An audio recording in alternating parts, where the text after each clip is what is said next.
ఈరోజు కేసీఆర్ పక్కన ఉంటూ కేసీఆర్ సంఖలో ఉంటూ కేసీఆర్కి వెన్నుపోటు ఓడిచి ఈరోజు కాంగ్రెస్ పార్టీకి పోవాల్సింది నీ మగతనం గొప్పదే అనుకుంటా.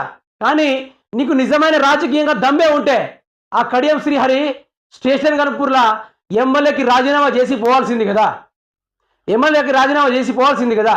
మరి రాజీనామా చేయకుండా ఇంకా కేసీఆర్ ఇచ్చిన ఎమ్మెల్యే పదవిలో గెలిచి ప్రజల ద్వారా ఓట్లు వేయించుకొని ఆ ఉన్న పదవిలో కునుకులాడుకుంటా ఈరోజు వారందరికీ వెన్నుపోటు పడిచి స్టేషన్ గనుపూర్ ప్రజల ఆశల్లో నిప్పులు చెరిగి వారి వెనక నుంచి వారి కత్తిపోట్లు పొడిచి ఈరోజు కాంగ్రెస్ పార్టీలో నా స్టేషన్ గనుపూర్ అభివృద్ధి కోసమే నేను వెళ్ళానని చెప్పుకోవడానికి సిగ్గులేదా కడియం శ్రీహరి? నువ్వు వరంగల్కి వచ్చి నీ బిడ్డ నిలబెట్టు. డిపాజిట్లు రాకుండా ప్రయత్నిస్తే మాత్రం మేము ఉండి దండగే అని చెప్తున్నా. నిలబెట్టు, వరంగల్ తరపున నీ కడియం కావ్యం నిలబెట్టు, ఎంపీ బరిలో దింపు, కాంగ్రెస్ పార్టీలో వదిలిన బాణం లెక్క వదిలిపెట్టు. మేము మాత్రం